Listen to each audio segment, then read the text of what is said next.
Yeah. Welcome to Erica Vane of Erica Vane TV's Villain Origin Story. Sparked by All-American Episode 18, All-American Homecoming Episode 12. Welcome to the dark side. No, but all jokes aside, what's good, y'all? This is Erica Vane coming to you right here on Erica Vane TV with my All-American Episode 18 breakdown. And while the intro was a little interesting and different, I meant what I said. I am entering my villain era and I'm on everybody's head. So haters, lurkers, if you thought I was bad before, you ain't seen nothing yet because I'm angry. Yes, Spencer James. Yes, whole Drake. I'm upset. They done broke JORMONE up, and yes, I'm pressed. This video is going to be an interesting one because I can't even hold y'all. It's going to be just as sporadic as the episode was and as the episodes have been. I have my list of notes that I'm going to go off of, but I'm really just going to let y'all know how I feel because I feel very, very enraged. I feel kind of disappointed. And let me be clear before I start my ranting and raving. I don't have a problem with the JORMONE breakup. I have a problem with the mishandling of the JORMONE breakup. I have a problem with the breakup happening in a way that is not true to either character that they have built or the relationship that they have solidified over the course of these 2.5 seasons. That is my biggest qualm. I feel like they did not take them out in the way that they should have. I don't think that they honored their relationship. The fact that Jordan is running around talking about he want Layla freaking within the day of Simone leaving, it's a whole hell no for me. Full stop. And I'm gonna go ahead and make this disclaimer as well. Argue with your mamas. Don't argue with me in the comment section because when I promise you that this is my villain origin story, I mean it. I have 0 F's to give. We've used them all up throughout this season. We have 2 episodes left. Episode 18 has sent us on a spiral downward, and I'm not responsible for what comes next. So again, argue with your mamas and or your girlfriend or boyfriend or partner. Don't argue with me because I said what I said, and I mean everything I'm about to say. But subscribe. I can't even promise that you're going to love it here because I'm about to rant. But I think you might like it here. Please let me know if you feel me in the comment section down below. First on my list, Olivia, $40 orange juice. And you playing detective about it, girl. I get it. When we be wanting what we want and we have something tucked away in the fridge and it's not there, we get pissed about it. But girl, cut it, Olivia. And you ain't even the worst offender of this episode, even though I am on your head about how you did Jen, especially after I have not wanted you to be a sponsor to begin with, especially when I knew that this was going to be too much for you to handle. Olivia, you need to drop all of the balls that you are juggling, ma'am. You have entirely too much on your plate. You are literally still within a year of you relapsing and recovering. Can you just focus on being at peace, honey, and not taking down organizations, radicalizing yourself and throwing yourself into activism, fighting with your boyfriend's new friends who ultimately turns out to be a great influence in his life? Like, could you just don't pick no struggles? You know how you say pick a struggle? Don't pick no struggle, Olivia. Yes, in this episode, she was quoted on saying to Layla, she has been getting things wrong. It's been a trend for her. She started to feel bad and started to think about it. And then people want to validate her like, oh no, girl, it's okay. It happens to us all. No, you're wrong. Sit down and think about it, honey. Just sit. Pull yourself back. Jen done broke up with you. You hiding stuff from Spencer around this article that you should not be writing to begin with. Layla, why did you tell this girl that she need to go ahead and keep writing this article? Why would you do that to us, Layla? I thought you loved me. Because I love you. Like, why would you do that? Olivia, take a time out, baby, and focus on being a student and a healthy human, honey, because the things that we're seeing her do sporadically throughout this season, when we're seeing her get so fixated with this Dillon, so fixated with Davita is infiltrating is our problem, and so fixated with Spencer didn't prioritize me, and I realized I was going to be the thing sacrificed. It's like, girl, it's a very, very thin line that you are towing, and I never really know if this is her addictive personality or if it's just her being human, or a little mixture of both. And personally, while, you know, yes, she's 100% human, I think a lot of the stress that Olivia is calling into her life, again, she's calling it into her life because she's actively pursuing certain things that she could literally just leave the hell alone. Girl, mind your business, drink your $40 orange juice, go to class, be in love. That is plenty, honey. It is 2022. We are at war.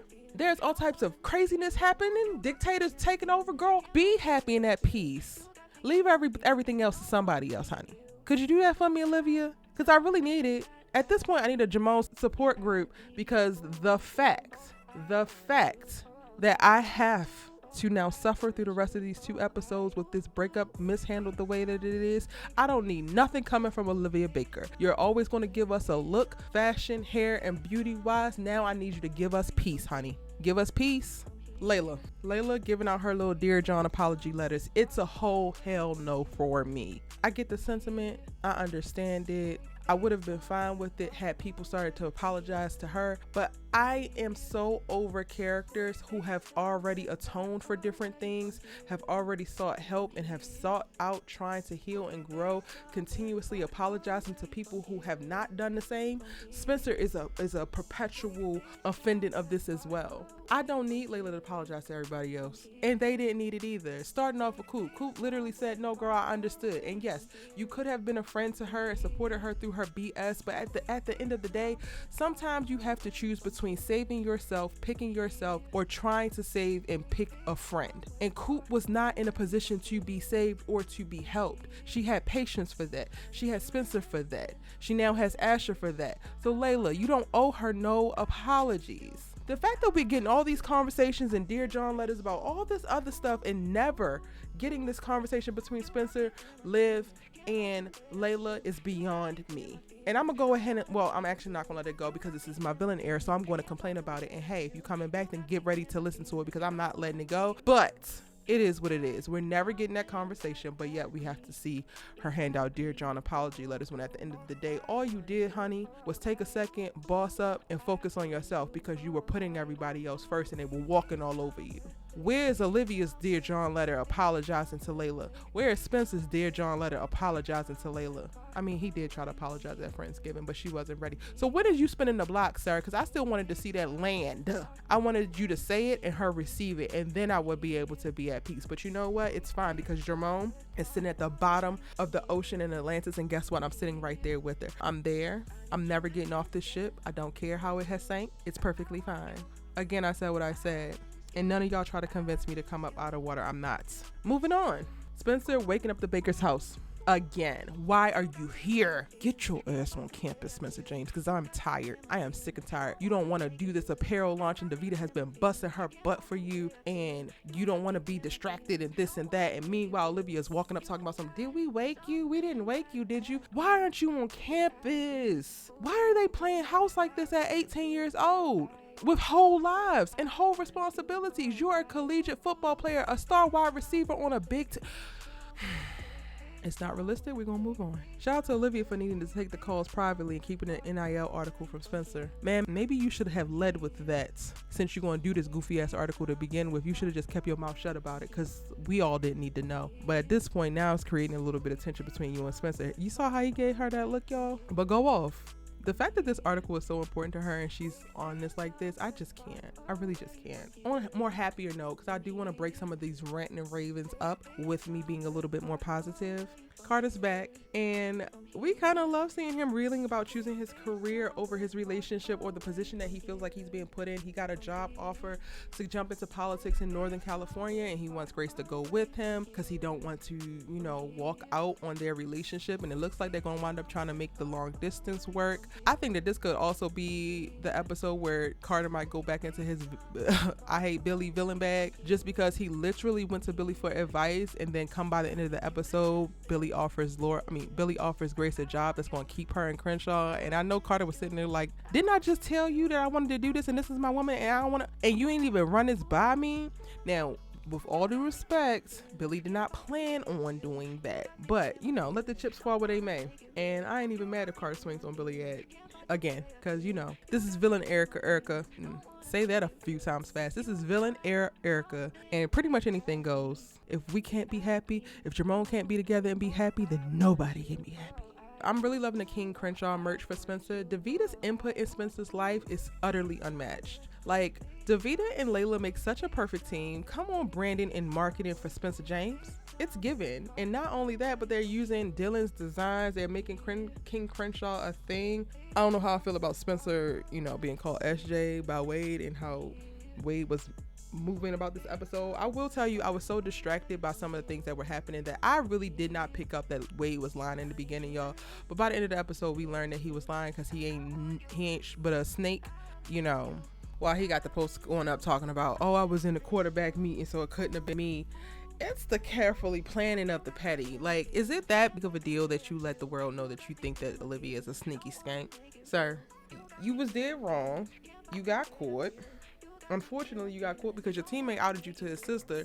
I got beef with Olivia for doing this thing on article anyway, but you're a raggedy person, and that's what happens when you're raggedy. So maybe you need to find Jesus and turn over a new leaf, and then you won't have to worry about articles outing you for doing things that are not actually your job, for compromising your team and being selfish and a narcissist. You ain't as fly as you think you are. Just in case you ain't know, I'm here to tell you, villain Erica is in full effect. You're raggedy Wade, and everybody around you looks better than you. I mean, looks ain't everything, but when you got a personality like you do, you probably dumb as a box of rocks as well, and you the least attractive person, I probably would go ahead and humble myself. Because it's giving you bring nothing to the table, baby. It's giving you can't even get a seat at the table because you come with nothing. Okay, moving on. Jordan and his whole nervous energy with his little Grammys fit so that he can go with Layla to see her dad and his new girlfriend and support Layla, but he really cares. Was you this pressed when you went to go with Simone to see her parents, to tell her parents that she was pregnant and you was holding her down? Oh no, it was just natural. You just showed up and you was ready to fight. Okay. Because it's giving extra ridiculous energy for no daggone reason, Jordan. It's giving you need to watch yourself before you wreck yourself. It's giving I'm on your head. The number one saving grace for Jordan in this series has been his relationship with Simone and how she has kind of like forced him to change and get better, and how he's always been a better person while he's with her. And now we're kind of seeing a similar thing happen with Layla, but I still don't like it. So no, it ain't good enough. And you trying extra hard ain't gonna make it good enough. Another positive moment in this episode, Coop is on her way back to us, y'all. Tamia has gotten it together, and now she's going to be Laura's new law apprentice, and has to go back into college so that she can actually qualify and be an actual apprentice, and I'm totally here for it. It is given this is a line for her. I'm still hoping that she makes her way back to music because she don't need to be giving up music, but at least this is putting her in a place to do something productive with herself, be able to help Laura out, give back to Laura, because Laura knows she needs the help, and she has been saving all these children this entire series. And then it also again puts Coop in a really great place to continue her growth. I love it. Now, what I struggle with most about this whole Jordan and Layla and Simone thing, one, I don't want Jordan and Layla to happen. That's clear. Argue with your mamas, don't argue with me, because nothing that you're going to say is going to make me want them. Period. Don't try. But I really struggle with how they handled it. Like, why did Jordan spend the whole episode playing like he was a good boyfriend, playing like he was still in this? He even says to Simone that she should consider leaving Brixton and coming to GAU at the top of the episode. And it's just like, how does that same person completely forget about the girl within the day that she leaves and talks about how he wants Layla and now he's googly eyes for Layla? Like, the pacing, the structure, the writing around this whole thing, to me, is just raggedy. It's wiggity wiggity whack, and I'm gonna call it out with all due respect. I know y'all creatives, you know, y'all artists, and y'all sensitive about your but Erica ain't feeling it. Now, in other news, let's talk about Olivia a little bit, y'all. Let's get all Olivia stuff out the way. Olivia is late for Jen's NA meeting, and we can see the strain between their relationship because it's Olivia's fault early on. Olivia also makes a note to Spencer when the whole yard yak thing comes out and the sneaky skank post discovered by Simone, and it's shown to Spencer that she is handling it.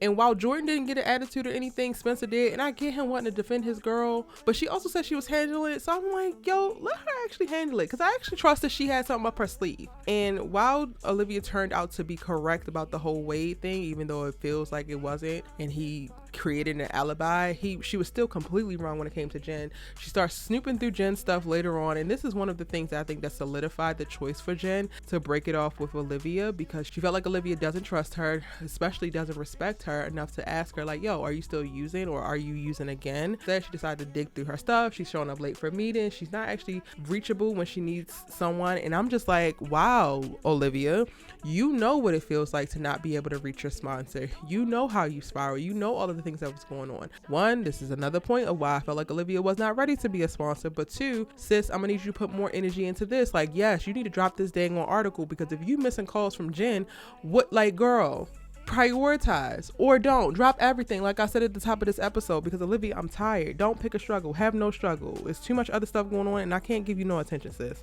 Aside from that, she shows up at the event because she gets disinvited from Jen's tryout because of her snooping, and she shows up for Spencer. It's really good to see that she's in a cool place with Davida and just able to chill in that regard. I thought it was interesting, the narrative around Olivia questioning her decision and questioning how she was wrong. I'm really interested to see what the next 2 episodes are going to look like. For the most part, Olivia just been doing what she was doing this whole this whole season, which was less of annoyance to me because I had the ridiculousness happen in JORMONE land. So back to that. There were so many seeds of Jordan's affections for Layla planted throughout this episode, like when he went to go check on her after she goes to see her dad and she convinces him to go to Spencer's apparel launch after Simone can't convince him to do so, and he's like, oh, that little thing that you're doing with your eyes is not fair. Jordan, I wanted to hit you like Spencer hit you last season. You have a girl, you used to have a wife. Jordan, I can't believe you. And then ultimately, y'all, we end up at the end of the episode where Simone is the one who initiates the breaking it off. Jordan does not skip a beat though. She says, what's going on with you and Layla? And he responds, it's no different between you and Damon. It's like, oh, so touche, but not really, because it's very different. You're giving very much so googly eyes, sir. I can't. And honestly, when I tell you argue with y'all's mama, I really do mean it, because I don't want to hear it, y'all. I don't want you to come and try to justify what Jordan is doing with Layla, with how Simone was with Damon, because at the end of the day, she addressed when they were about to go too far, or when she started to get a peak of feelings or whatever was going on, she addressed it and pulled back and focused on her relationship. And even after the breakup, which we see, she is grieving. Meanwhile, Jordan is on a football field on a mock double date talking about, I want Layla, and the girl barely even left LA. Yeah, so again, argue with your mamas. Jordan also says in this conversation, you trying to push this Layla point to make you feel less guilty about whatever is happening at Brixton. It's the gaslighting for me. And then Simone responds, Jordan, have you ever thought that maybe it's so hard because despite how much we love each other, we're holding on to something that we don't need to hold on to anymore? Y'all, everything about this was just mishandled. I feel like if they were going to break up, which is 100% plausible, it's 100% authentic, I always imagined that they would break up amicably, they would break up and be BFFs in doing so, and they will break up in a way that would set them up to be able to come back together. And in all honesty, what we saw play out on Monday night is not going to do any of that. I'm still struggling with the fact that Simone came back to All-American for the very first time, and then the first time that she does so, it is literally to break it off with Jordan. It's like, so where's the crossovers going to go? I do believe that they're getting a season 2, even though they haven't announced it just yet, y'all. So are we not going to see any more crossovers? Are we just completely separating these two worlds? Like, and why do we need to rush it? I feel like there's so much more story to be told, and if the breakup would have happened a little bit more authentically or not happen at all, specifically in this episode. And I am working on a video of the 4 different storylines that I feel like could have played out to get us to this breakup that would have been stronger storytelling, in my opinion, and really did a great service to JORMONE as they deserve. Hit that subscribe button and turn on your bell notifications if you want to check that video out the moment that it's posted. This Dear John letter to break up with Jordan is ghetto. We didn't fail because we grew apart, we just grew. Girl, what are you saying? And Jordan, this little crying on Spencer's shoulder is cute and all until you completely invalidate it by being like, I want Layla on this football field, and then stumbling and shucking and jiving to try to clean it up. The ghetto. And last but certainly not least, y'all, I'm sick of Spencer apologizing. He apologizes to Jordan for making him feel like he wasn't his favorite or the perfect quarterback for him. That is not Spencer's job, period. If you need reassurance, ask for it or communicate versus throwing these tantrums and having this ridiculous ass beef. Like, talk about your feelings, Jordan. Enough is enough. And Spencer, while I get the sentiment, you don't have to apologize for doing your best, achieving the goals that you're trying to achieve, and Jordan not. You can create room for your boy, you can create room for your brother, you can give him extra attention if he needed, but stop apologizing so damn much. That's it, y'all. That's my full breakdown. I am going live. If you missed the live and you're catching this after the live, then go back and rewatch it, because I'm sure I'm going to cut up on there. Didn't give nearly as much angry energy as I planned. This is, again, Erica's villain origin story. So get ready and argue with your mamas, and I'll see you in the next one. Don't forget to drop a comment, but keep it cute. Bye.